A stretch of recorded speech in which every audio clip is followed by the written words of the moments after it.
Hey everyone, welcome back to the On the Block podcast. You've got myself, Ryan, host and content manager for Bloc, and today I'm very happy to be joined by Josh. So Josh, if you want to take it away and give yourself a quick intro. Hi, right, guys. My name's Josh. I'm 26. I'm from the Bath area, and it's a pleasure for Ryan to invite me on to the Bloc podcast. Thank you for having me. No, pleasure's mine, Josh. So I thought, having spoke to you on Instagram, thought it'd be good to have a chat about how you got into fashion. And I know you run your own brand, which is Mono Yeah, Studio, which we'll definitely get to touch on. But just for people to get an intro to you, like what is your background into fashion? When did fashion really start meaning something to you? Was that through school, through college, or where did your fashion journey begin? yeah. So I feel like I've always been into fashion myself because I feel like fashion is like one sort of additive to a personality.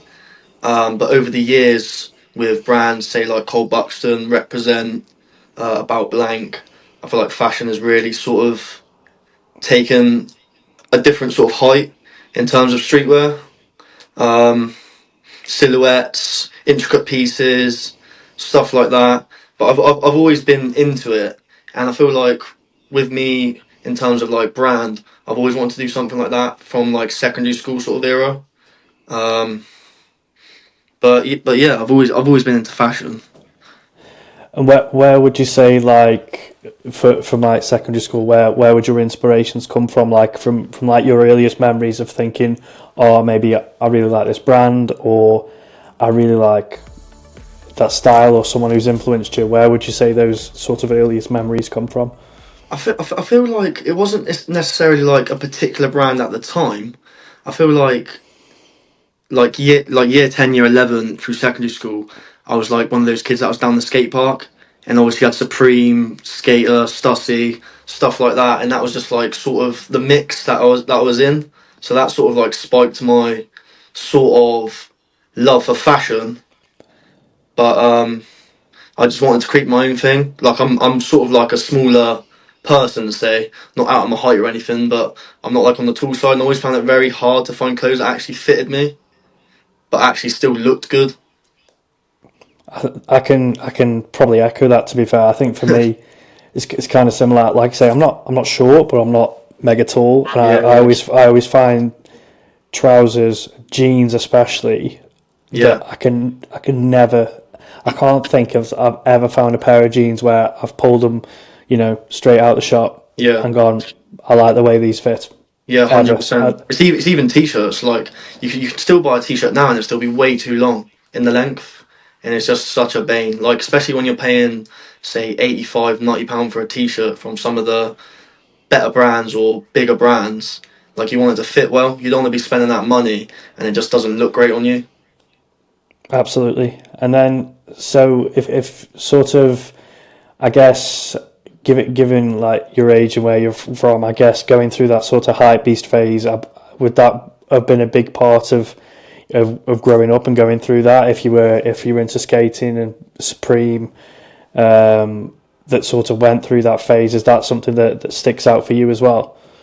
I think it wasn't necessarily like the hype beast. I was interested in like seeing it all come together and how Supreme sort of did their products and obviously all the little special stuff. But I wasn't like one of those people that had that sort of money at that sort of time, if that makes sense, to sort of buy the sort of hypebeast stuff. So I enjoyed it from a distance, if that makes sense. But I would sort of make my own sort of takes on their outfits, but of cheaper alternatives. For sure, especially as you're younger, like the sort of entry point to some Supreme, especially when it's reselling, is just not. Yeah, It's just not it's not feasible. affordable. It's not feasible at all.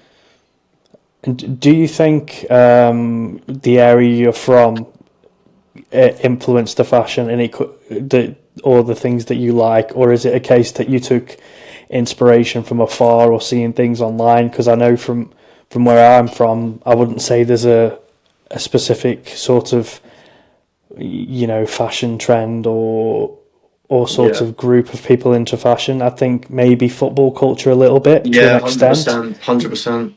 Yeah, it's more so online now, especially with obviously Instagram and TikTok growing massively. it's definitely online scene, which has sort of like sparked more interest within the fashion scene because with TikTok coming out as well, there's loads of obviously these micro influencers coming out now, chucking their own sort of spin on things, different outfits, stuff like that, which is cool to see. Like it's nice to see like the fashion community, and I feel like TikTok has uplifted that sort of fashion scene again. And do you think that TikTok's then had a positive spin on fashion? Because I think some people think yeah, probably either side the fence that it's positive is that it's given people opportunity Yeah, to show what they think, 100%. or do you think there's any kind of negativity with that in terms of like overconsumption or I think it's done better to be honest. Like I said, it's given everyone a sort of spin of their take on, say, portraying fashion. Like I said, fashion is like a part of someone's personality per se. Um, and obviously, people making their own content. Not everyone's the same. Some people will take different part from people that they like, and then they'd make their own video off it. But I think it's done good to be fair. And obviously, from a brand owner's point of view, it's good to see products on actual people rather than just models all the time. So some people resonate with seeing it on, say, a more regular person than an actual model. 100%? Because like we were saying just before that before we started the pod is trying to find something that's relatable, Yeah, and the if you think it's too much of a high level or too far out of reach that you just think that can't be for me or it can't suit me, then like you say you have to find something that you can relate to. And I think you're probably right, to be fair, that the what TikTok and Instagram have done is opened up opportunities, like even putting us two in contact yeah, together that 100%. we wouldn't have had before. And it's, I think, That's the both great thing with really social media is it's networking essentially with people that have similar interests to you, hobbies, likes. Do you know what I mean? It's different. And do you think since starting the brand, which we'll probably touch on now, well, before we just go on to that, do you think has there been any sort of, or do you think there's any sort of negativity to social media, or there's obviously comments and criticism and people Yeah, can I be was going to say, negative. I think with anything, you're always going to get hate, regardless to what you do. So I always think if it's something you want to do, just do it anyway, because there's always going to be good or bad comments. I mean, you can't really filter them out. It's just going to happen. It's one of them. But you just got to have that sort of mindset and not let it bother you. But I think people that are doing it and want to do it, I think they should just keep going, or just start. Do you know what I mean? Absolutely. And do you think that sort of attitude is something that you get as you get a bit older? Like, do you think when you were in school and the sort of brands that you like then, do you think you would have had the same attitude then, or do you think that's something you I get as think you when you're mature? younger, you're more influenced around with the people around you. I think as you get older, yeah, you do start to sort of find yourself a bit more. Your circle gets a bit smaller. Your friend groups, you know what I mean. You're doing different things. You'll fall into different hobbies, finding new things that you like, finding new things that you enjoy, going to different places. So I think as you're younger, yeah, you are influenced more with the people around you. Obviously, being in school, you see your friends all the time, stuff like that. Do you know what I mean? Absolutely, yeah. So I think now we'll probably touch on to Mono. So if you want to give people an insight to the brand, like a bit of a background, why the name, what it means to you, why you started the brand. Yeah. So basically, Mono Studios. Within the name Mono, it's basically under sort of say the monotone color palette. So say black and white. Um, we're trying to sort of spark more, find simplicity and ease with timeless pieces. I find where life is so busy at the moment and people have like a lot of traffic going on in their own sort of thing, when it comes to say picking an outfit, it can be quite time consuming or people can struggle with putting like different fits together. So we've obviously put in black and white pieces together. Black and white's always going to go. It's always going to be timeless, and it just goes with anything. Not even just having the pieces mono. Like you can chuck it with anything. Cole Buxton, About Blank, Represent, Ralph Lauren.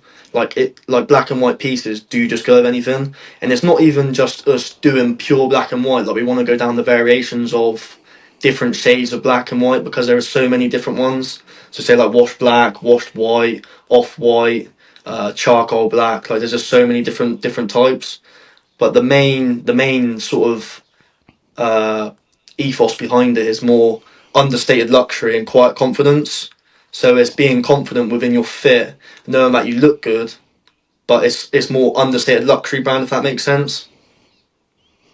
So where did your sort of want to start the brand from? Is that something you've always had in your mind from young, or is it something you've taken inspiration from more Yeah, recently? yeah. So like I said earlier, I've always wanted to have my own sort of fashion brand because I've always been into fashion, and it's always annoyed me on sort of spending high money on clothes that just didn't fit right, being a smaller person. I had a brand previously, which was called Mono Studios, but that didn't work out quite as well. Um, um, so I'm getting lost now. I think I'm thinking too much before speaking. So I Um, had a brand previously which was called Mono Studios. It didn't work out as well as we would have liked it to, but I learned so much from that first brand. I've now applied that going forward with Mono, and I feel like Mono has definitely had a much better reaction compared to my previous one, which is good to see. I mean, it exceeded my expectations massively. Like it really did. I thought we was just going to be like a few sales here and there, steady pace, but it's really sort of taken off. Um, and what would you say was the biggest challenge with your previous brand? Like, what would you say is potentially not like a failure of the brand, but like what was that real learning that you took and thought actually, this was a challenge? Like, if you were to advise other people who were in a similar position to you, what was it that you thought actually this isn't working? I want to do something else. yeah, yeah. The key thing that I learned was with the first brand, I sort of just based it off a product without actually having any real target audience or understanding of who I actually wanted to sell to. I felt a bit lost with the direction of it. I felt like I was just making products for the sake of it, but I didn't know who to sell to, if that made sense. Like I'd make a product that I thought was cool, but I had no actual navigation of who my target audience was. I didn't know what they liked. I didn't know what sort of niche they fitted into. So when I went back to the drawing board of Mono, I made sure I got the demographics, target audience down to a T before even making the product. And I suppose it's probably a difficult thing to do, and I think when you start something, you want to see it continue, you want to see it grow. But I think it's Yeah, probably a very difficult thing yeah, to maybe think actually this isn't working. Like I need to take a step away and change. And I think that takes probably a lot of it's a big decision. It probably takes a lot of guts to do to think yeah, yeah. Because I wasn't something. actually even going to start again. I was just going to leave it and just sort of. But then, I was currently traveling down to Birmingham to different UK manufacturers at the time for Ilmoda. But when I got home from one of them, I was just sort of playing about, and the word just mono just kept like pinging in my head. And I wear a lot of just black and white variations already, so it's like part of my lifestyle, if that makes sense. And I always struggle to sort of add color into my outfits. Like people and friends would say, like, say if I wore something blue, it'd look cool in that, but I just couldn't. It Couldn't just see didn't it. look right to me, if that made sense. Whereas black and white, it's just so easy, timeless. Uh, it will always be in say 6 months time or previous year. Like black and white stuff just doesn't go out. Like a classic white T-shirt will always be someone's staple in the wardrobe. And do you think it was like you say you probably had considerations or reservations about not starting a brand again if you think it's not been a success and you've had a challenge? Would that be the similar sort of advice you'd give to other people, that just because one thing hasn't worked, it doesn't mean you can't pivot and try something else? 100%, 100%. Like I said, I was sat down. I just I didn't know what to do, to be honest. Like I felt a bit lost. Like I tried so hard. I felt like I tried so hard with that first brand, and it did okay, but it didn't do well, obviously to sustain it, to keep it going. Um, but just because one thing doesn't work doesn't mean the next thing's not going to work. And if you apply the lessons you learned from the first one, and you look at what didn't go wrong and what went right, do you know what I mean? You can sort of counteract and just sort of apply it to the next one. What would you say, since starting both brands, has been the most challenging aspect of it? What do you think is the hardest thing to do to The, just get off the ground? the hardest part I would say is juggling everything at once. Like, because I work a full time job and then come home and it's pretty much just straight on with the business side of things. And obviously you got designing, you got packing orders, you got emails, you got website, you got speaking to manufacturers. There's just so much behind closed doors, and when you're trying to cram that in after work, say you get home half five, half six, dinner, gym, like it can be really tough to juggle it all. I wouldn't change it for the world because I love it and it gives me purpose for my life and it gives me structure and routine. But it is hard. It isn't just sort of say print on a t-shirt and that's it. There's so much more to it. What do you think? Is there any advice you'd give to people who are potentially in a similar position to you? Like, how do you find managing your time? Like, is it a routine? Is there certain things that you do to make it easier for yourself? Like, what would you advise people who are potentially in a similar situation? I would say find structure within your routine.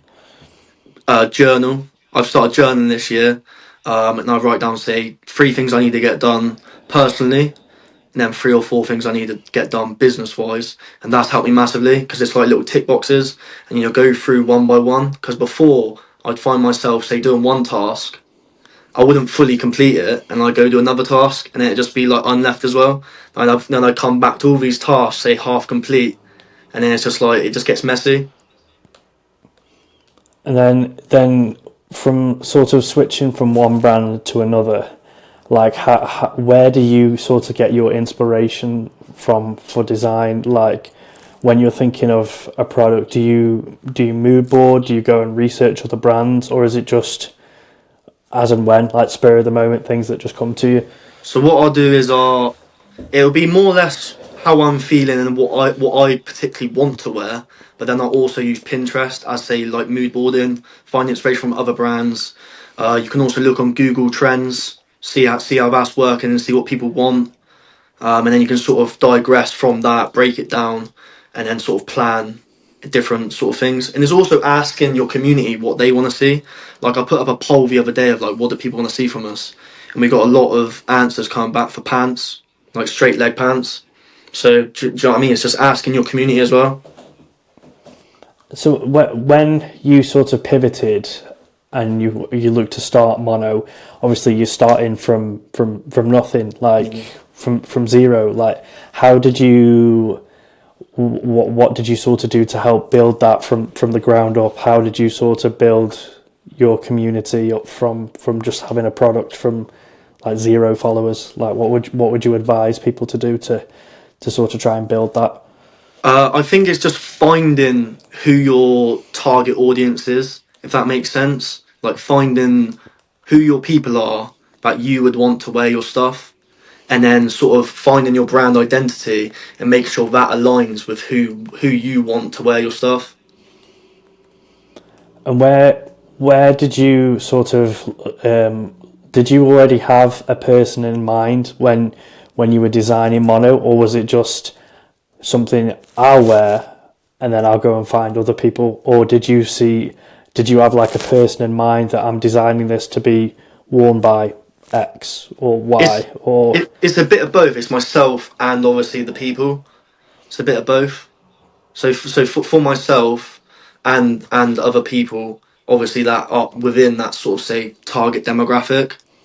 Because I feel like if you make a product and you don't know who your actual ideal customer is, you can get confused and a bit lost. And that's what I felt like I had with the first brand. I didn't know who I was selling to, which made it difficult to actually sell. Because like who, it's just who. Do you know what I mean? and have you like how long were you running your first brand for, and how long have you been running Mono? My first brand, I think, was 2.5, 3 years. Mono now 3 months, 3.5 months. Really? Yeah, well, we launched three months ago, but I've been working on it for about the last year, year and a half.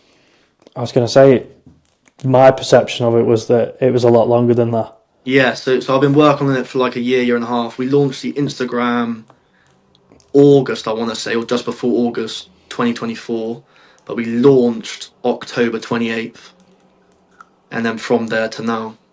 So yeah, about three and a That's half months live. that's not long at all, is it? Nah, it's not. And So, for the brand that I had for Ilmoda, the first brand, obviously that was running for 3 years, and in the space of the 3 months of Mono being live, we've almost done we've pretty much done half of what that did in 3 years, which is just crazy.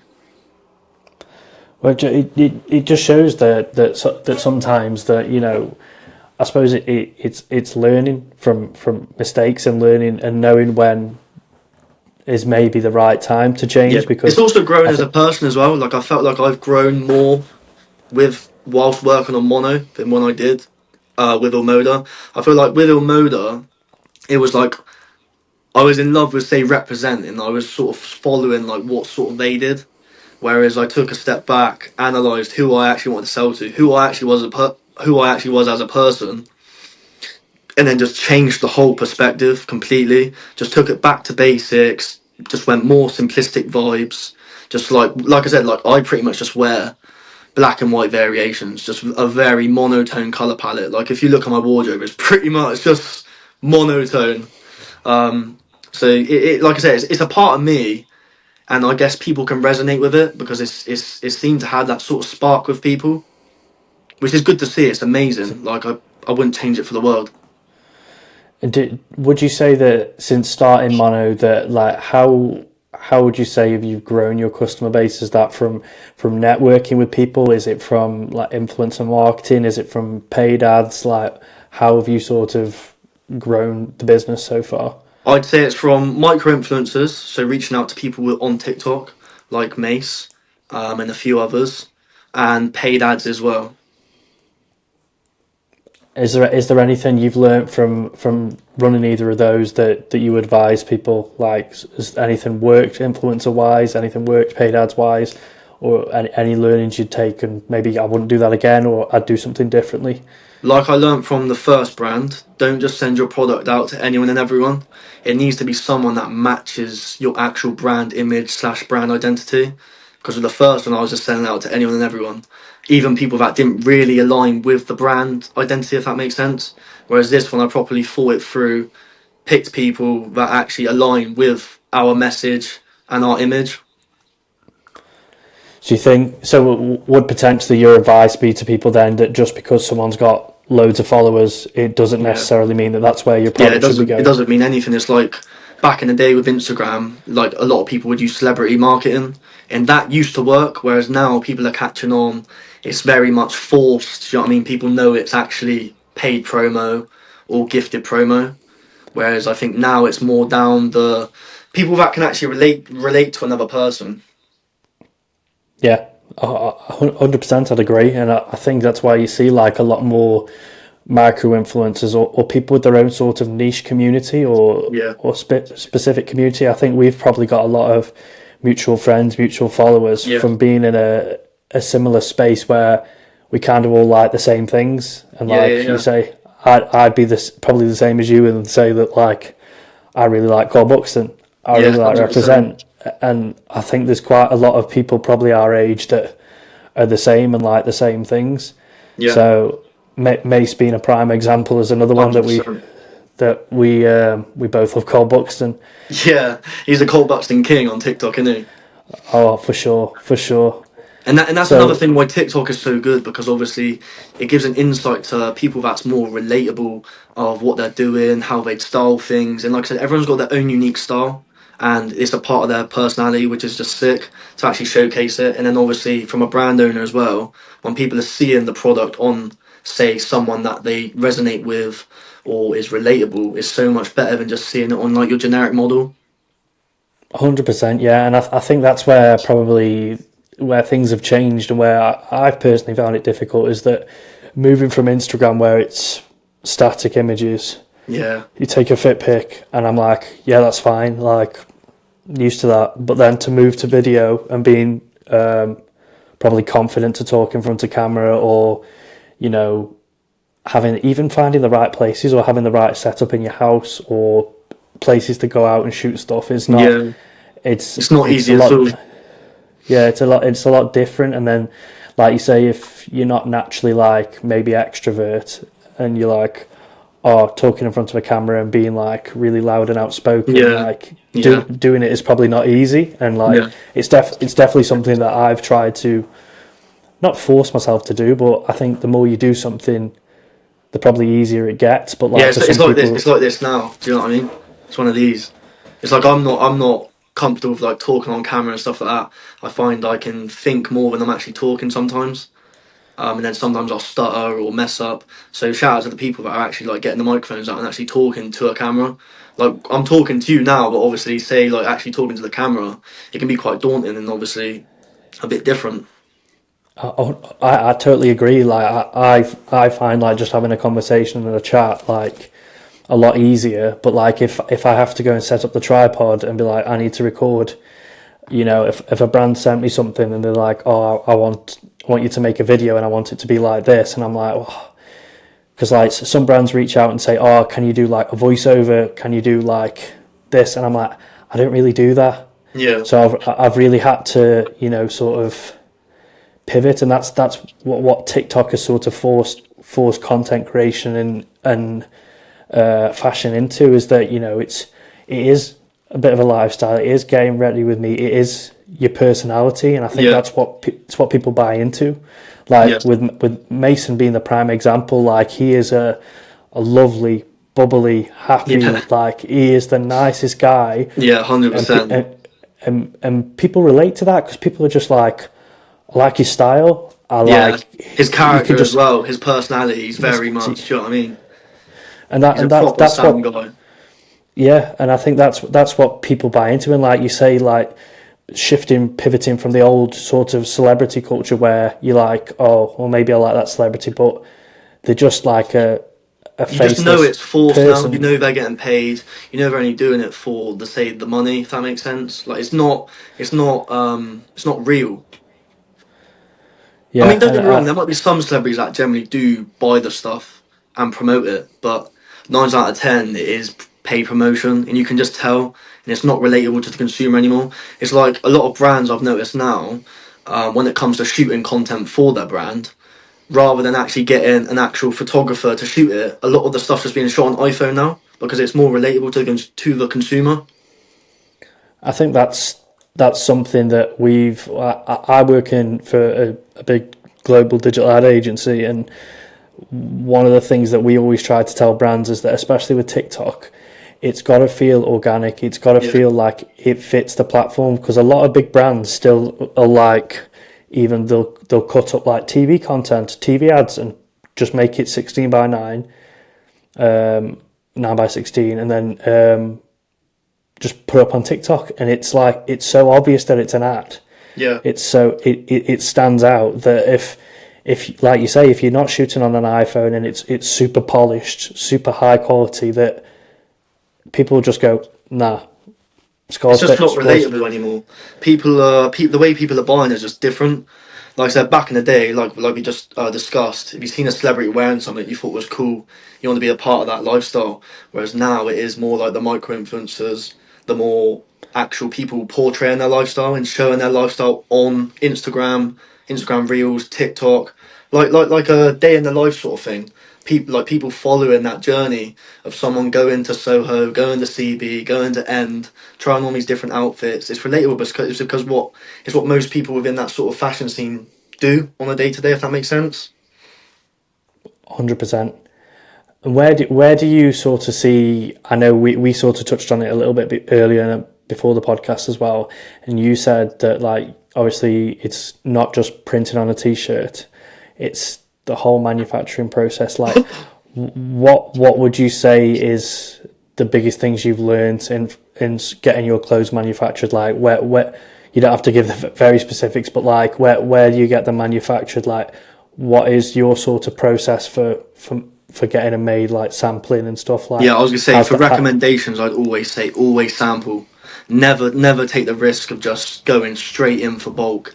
It's too risky because I've gone through to get our t-shirts right and our silhouette right. I think I went for about 5 or 6 different samples. If I went with the first one, it would have been complete write off. So for any brand owners out there or people looking to start, do sample. I know it can be a sort of expensive fee, but that fee is worth it compared to the loss you'd have if it wasn't correct. So definitely sample. And do you get all your stuff made in the UK? Do you get it made abroad? Like, or have you done both? Like, So I have sampled with some of our stuff in the UK, but the fees for the UK at the moment are just way too high. We can get the exact same quality product, if not better, overseas at the moment. So our stuff is made overseas. have you had any challenges with working with sort of manufacturers overseas, or the logistics of getting stuff over here, or has everything been pretty So okay since far, starting? so far, because obviously having the first brand, I had a bit more understanding of getting stuff over here, so it hasn't been that bad. Um, The only real challenge is the communication sometimes.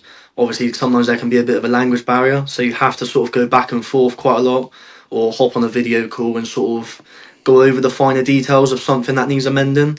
It's not an issue, but it can be quite time consuming sometimes.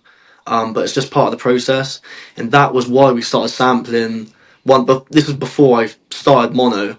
I was sampling in the UK just to try avoid that sort of language barrier, so we could get stuff made with more ease, like a phone call or a FaceTime, or I could drive down to the factory sort of thing. But the prices for the UK is just way too high, and that's why brands like say Illicit Bloc, like they get their stuff made in the UK, and then Cold Bucks and they get some of their pieces made in the UK, and that's why they have to charge the high prices because it is a high fee for the UK for stuff to be made. So I can see And why they need to charge high to meet their profit margins. And do you think some people potentially don't realize that? Because I think you'll see with some brands, like I really like Illicit Block. I've got some of their Yeah, pieces. Same for yeah, Cold that's Books sick. and same for Represent. But like I probably see I think I see it more with Represent just because it's probably a lot bigger and a lot more global. That you see a lot of comments of people saying, "Why is this so expensive? Like Yeah. £120 for a t-shirt. I'm not paying that." And I'm like, but I think they've reached a point now where they're almost like a mass audience brand Yeah, yeah, that people will be seeing it who maybe just go thrifting, or who are used to paying like high street store yeah. prices for I'm like not too sure 10. why Represent have sort of increased their price too, because it was only about 2 years ago when they brought the owners club stuff out. I'm pretty sure I brought my first hoodie for about 120, and now you're getting the exact same hoodie for 185, 195, but it's still made in the exact same factory. So I'm not too sure why they've upped their margin. I think it is just pure, it's community in it. Do you know what I mean? That, like you said, the masses are coming in now. They can see they've got this sort of audience, so they can sort of charge those prices because it is branding. What one thing I have seen Represent do, which I think is interesting, is that because of their like you say the building of the community, is that they've got their the Prestige Club. And Yeah, yeah, obviously if you're a member to them and you sign up to to be part of the club and join their loyalty scheme, obviously you get like almost instant discounts. Like you yeah. I was pretty gonna say much that get. their prestige program is pretty sick.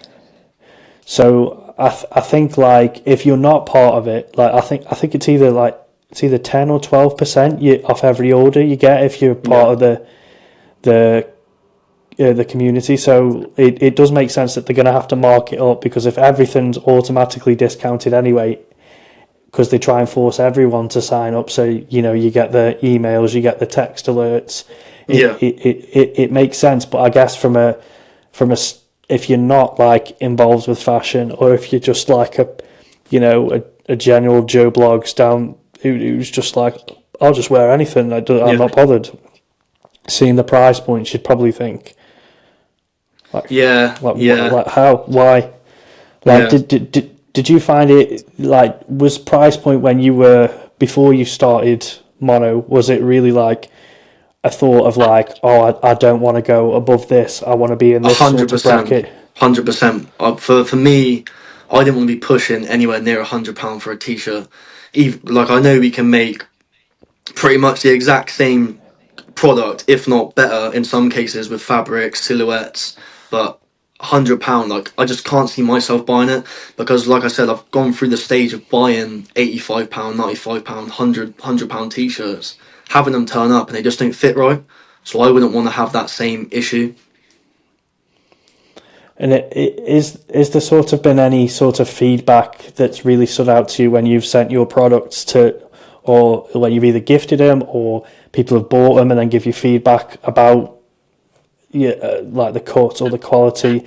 Is there any sort of specific feedback that stands out for you that you thought, wow, like, I was gonna I, say honestly, since we've started, the feedback has been phenomenal. Like I can't thank it enough. Like we've had nothing but positive feedback from the start.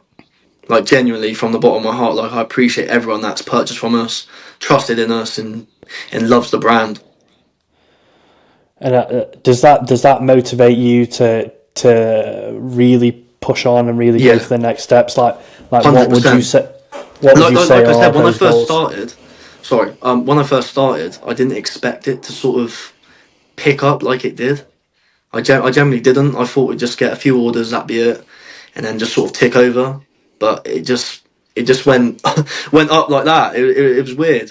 Like I didn't expect just such a, say, simplistic brand to sort of, well, we sold out we sold out on the first drop, and then this is our second restock now. We sold out of the zip up hoodies again. We just got XLs left. People are loving the zip ups.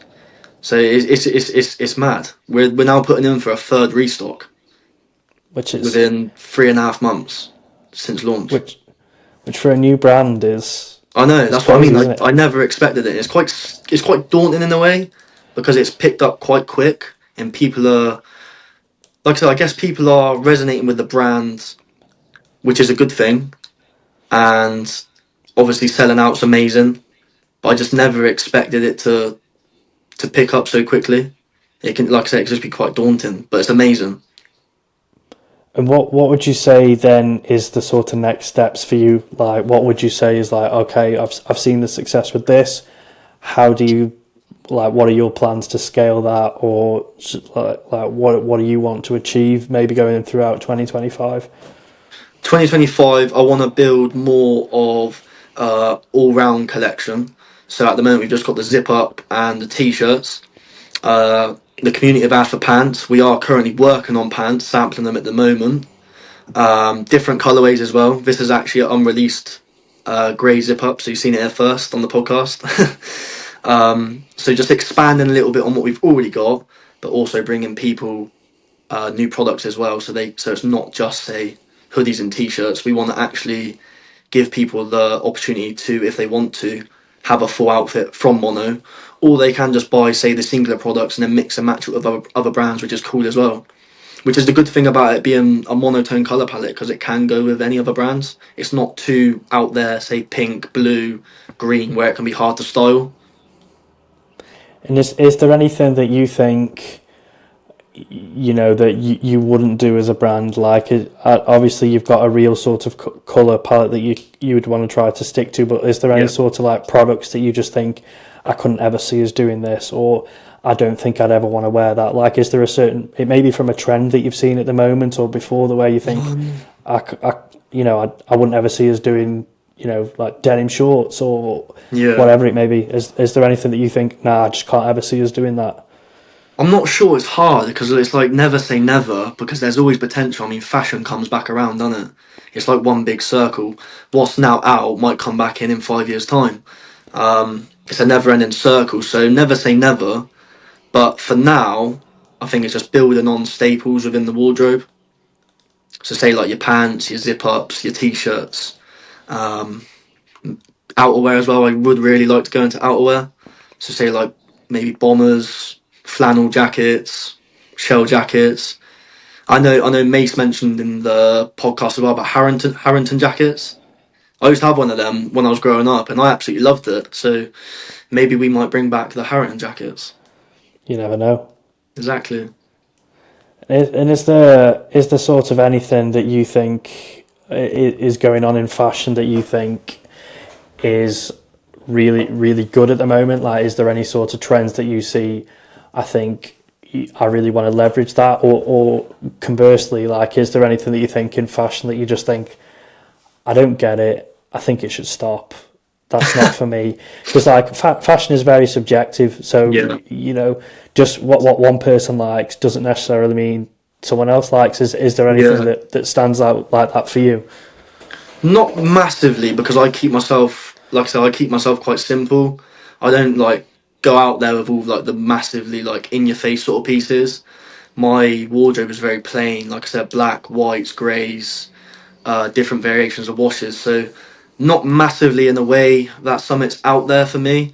And I think that'll be the way that we sort of keep the brand image as well, because obviously it started like that. We don't want to sort of just change it completely. And then I'd say, just to try and wrap up about the brand and wrap up about the podcast, I'd say if you were trying to give someone one piece of advice, if they were in a similar position to you, like they want to start their own brand, they want to really kick on, what would you say is that one thing that you would really advise someone? Just consistency and perseverance. No matter what, like I said, like when had that first business, I sat down and I was contemplating whether just completely stopping everything, or I got this thought in my head of this other brand. Do I try it? I think you just got, if you've got something in your head and it doesn't leave you and you keep thinking about it, just go for it 100%. And then once you're going for it, it's just perseverance and consistency. And with perseverance and consistency, just build a routine, build a structure, and you'll find yourself. Amazing. It sounds good. It's definitely paying off for you, Josh, for Thank you. considering where Mono is after 3 months. I think I that's know. it's a testament to the work you put in and all the learnings that you've made, and I'm looking forward to seeing what else you come out with this year. Thank you. I appreciate it. No problem. And then I think, yeah, if anyone wants to check out Mono, like, do you want to plug? You want to give people a plug where they can check out and what they need to look out for from you? For sure. So the Instagram is Mono Studio Clo, and the TikTok is exactly the same. The URL, the website is monostudioclo.com. And then my socials is Josh with two H's underscore Russell. Like I said earlier, this is an unreleased piece. It's of the Boxy Zip Up, so it's a grey version. A lot of people have asked for grey. Again, we are working on some pants at the moment, so just be sure to stick around. Notifications on, and yeah, we're always listening to feedback, always answering the DMs. But I appreciate every single one of you that have purchased from us, trusted in us, and even just liking, commenting, engaging, sharing our posts. It means the world. Like I said, 3 months in, I generally didn't expect it to sort of be sort of like where it is now. I mean, it's not massive, but I feel like we're on a good path currently for it to. I mean, let's see where it goes. Well, I'm wishing you all the best, Josh, and I think Thank you. maybe in a year's time we'll revisit this Yeah, we conversation, run it back. right back, and Run it see back. what's changed. So for everyone wanted to check out Josh and Josh's brand, I'll make sure to leave everything linked in the description so you can check it out. But Josh, just want to say a big thank you for taking your time out. I'm really No excited worries. to see what you do with the brand throughout the year. So wishing you all the best and have Thank a good you. evening. Thank you. I appreciate you too. Take care.